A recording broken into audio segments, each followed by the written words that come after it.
Hello everyone, I'm Tanisha Phanbuh and we're going to do a little cook along today. So, what you're going to need is one medium chopped onion, 2 to 3 cloves of garlic, ginger.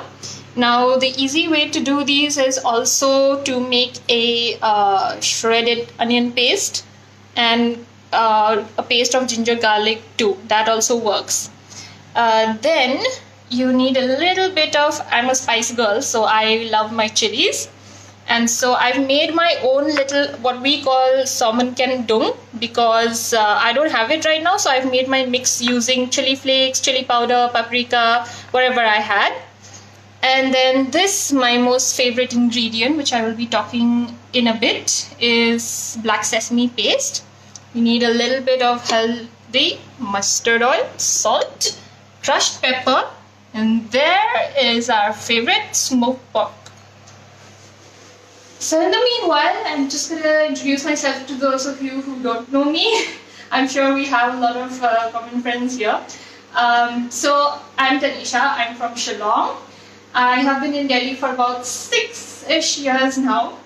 My love for food and cooking has been there pretty much since the time I was born because my mom and my grandparents are also huge food enthusiasts. So this smoked pork specifically, I always have a stash at home lying in my freezer, is Meghalayan smoked pork.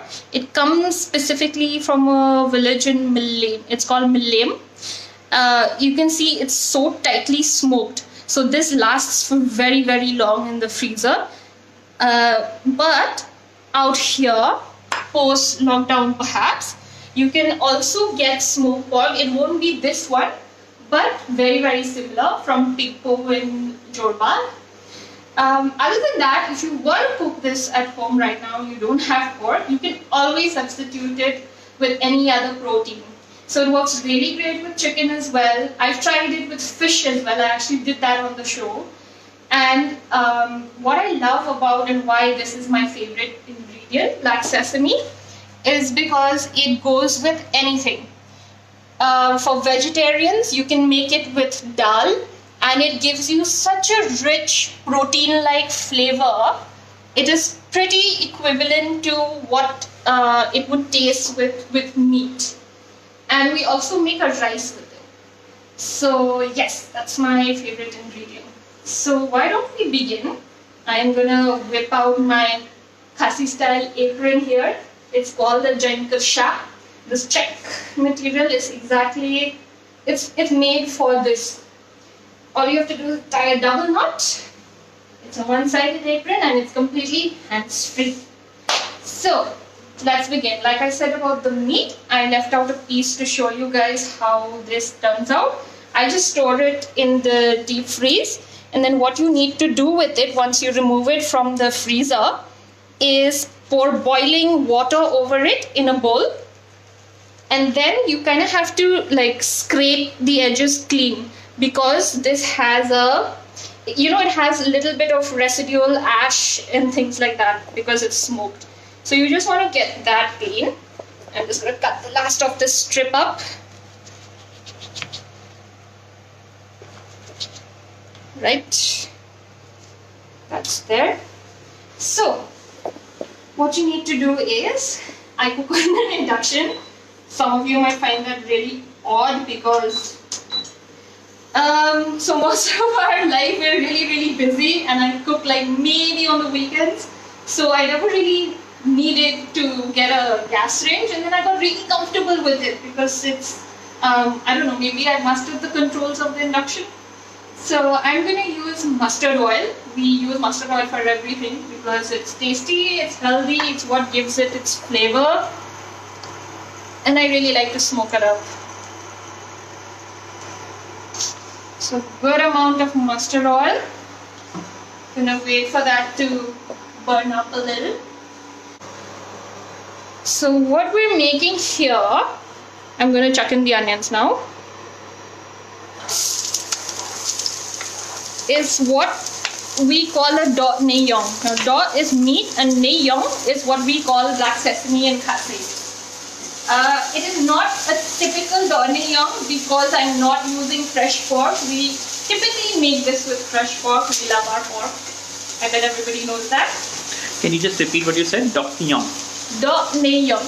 Dorneyeong. Yeah. So, right, because we're on lockdown and I don't have any fresh meat with me, I've kept everything frozen and I always have my stash of smoked pork. So I thought, why not replace it? After all, you know, it's pretty versatile. You can do a lot of things with this.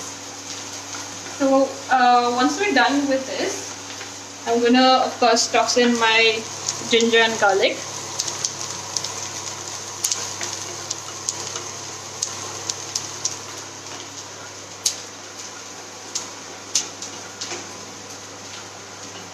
So actually, throughout my childhood, I have never called this dish dorneyeong. I have always called it green meat, and I will tell you why once we get to it. But I've always called it green meat as a child because it looks and it appears to be green. So Ria wants to know, is the black sesame used different from what I would get in my local grocery store in Mumbai? True. So I'm gonna get to that. I actually kept out a sample for you. So you know, when I was first in Delhi and I used to just do like weekend cookings on my day off, I used to use normal things from the market. You have to be a little careful, like experiment with a company or two to find out. You will know how good a sesame is when you put the black sesame in water. You have to soak it in water, okay? And once you've washed it, if it kind of gives out a lot of dust and it kind of smells like, you know, charcoal like, then I'd say that's not a good quality. That really ruins it. I tried it once and it completely ruined the dish.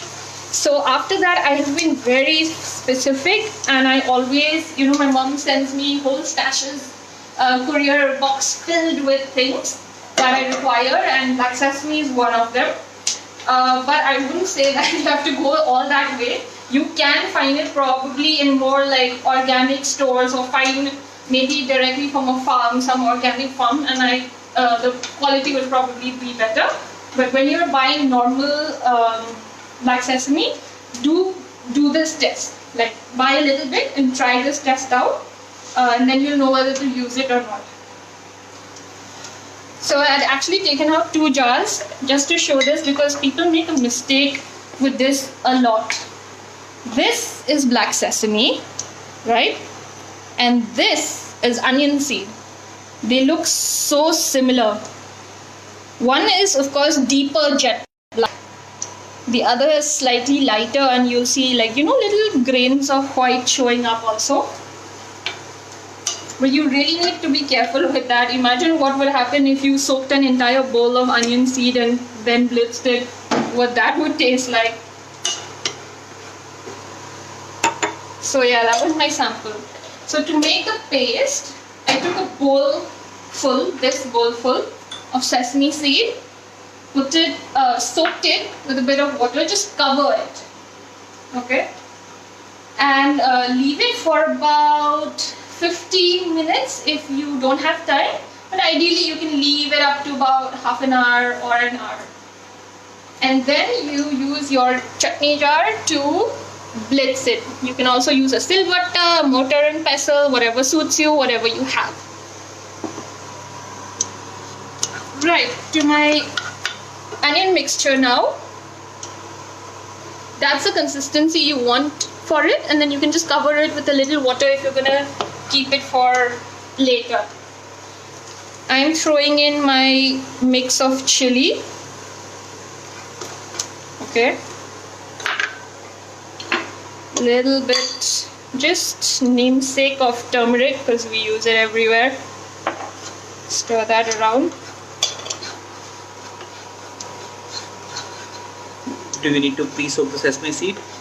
Yes, as I just mentioned just now, soak it for 15 minutes if you're in a hurry. If you're not in a hurry, keep it for at least half an hour to about an hour. Okay.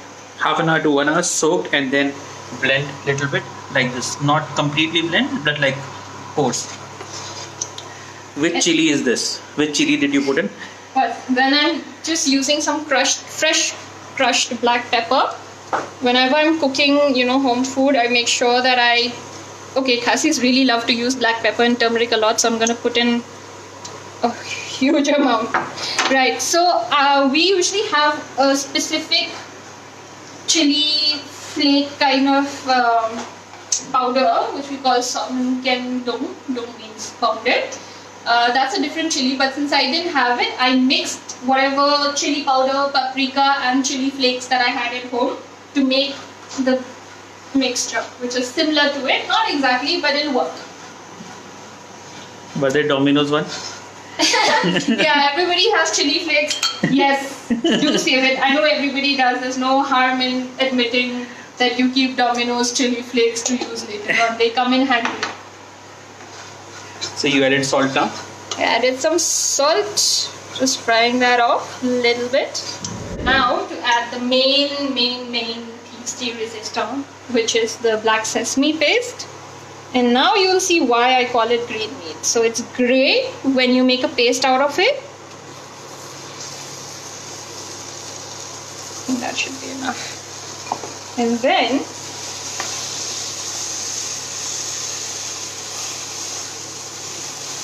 just gonna add water little by little.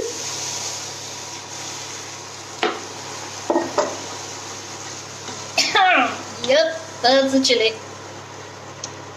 And as it starts cooking, you'll see that the color is slowly going to begin to turn green, greenish grey, and then like a dirty, mossy green color. So I can get the really raw smell of sesame right now, so you have to cook that down a little. Try to use a non-stick pot, because if you don't use a non-stick pot, it tends to stick to the bottom. So try not to get it stuck, because if you do that, the sesame is going to taste really bitter when it gets overcooked or burnt. Does this recipe work with mutton also? Yes, it works with mutton. It works with all meats. Mutton, all kinds fish, of meats. and chicken. You just, of course, according to, you should know your cooking time and temperature with the different meats, be it red meat or white meat. So, of course, mutton, if you're using mutton pork buff, then I would suggest using a pressure cooker, because you'd have to give in a whistle or two for the meat to soften and tenderize. But if you're, since I'm using what is already kind of pre-cooked because it's been smoked, and if you're using something like fish, which cooks the least amount of time, then you can use a pan straight like this. Chicken also you can do directly in a pot like this. But of course, like I said, for anything pork and above, I would suggest doing it in a pressure cooker, giving it 2 whistles. Also, of course, depending on the meat, like I recently, before the lockdown, had made it with pork, and the pork quality was such that it required me to give 3 whistles in the pressure cooker for it to tenderize. So now, if you can see, it is turning green slowly. If you have really fatty pork, especially when you're cooking in with the pork fat, then all the more it starts glistening because of all the lard floating around. Then it really coats the meat and you will see the green color like on top of the fat. And let's chuck in the pork at this point. So since this is, we're just 2 of us, so I use about 3 strips of pork. That kind of is my measurement for using it. And smoked pork, like I said, the one I have is very tight. So it's gonna soak in and suck in a lot of water. So I'm gonna add more.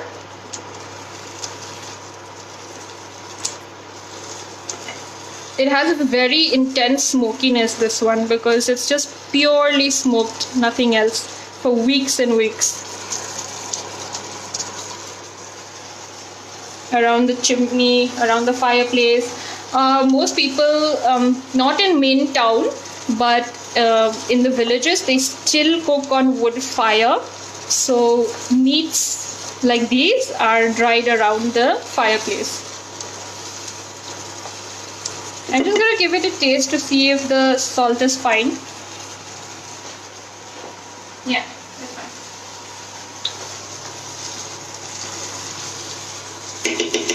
So I'm gonna bring it, add a little bit more water.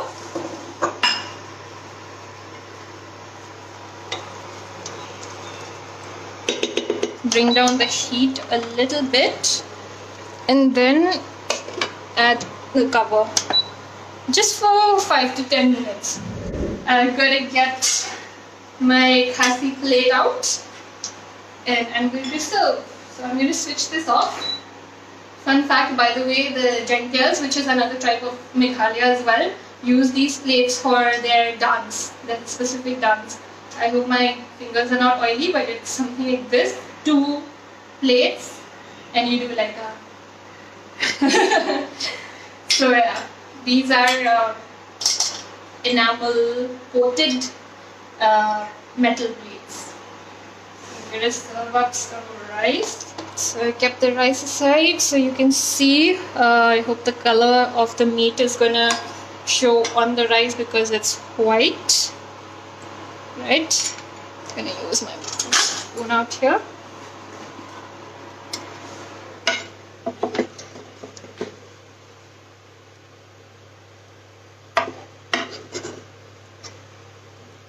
Pour on a good helping and let me like move it away from the rice and then you can see this green color. It's like greenish gray.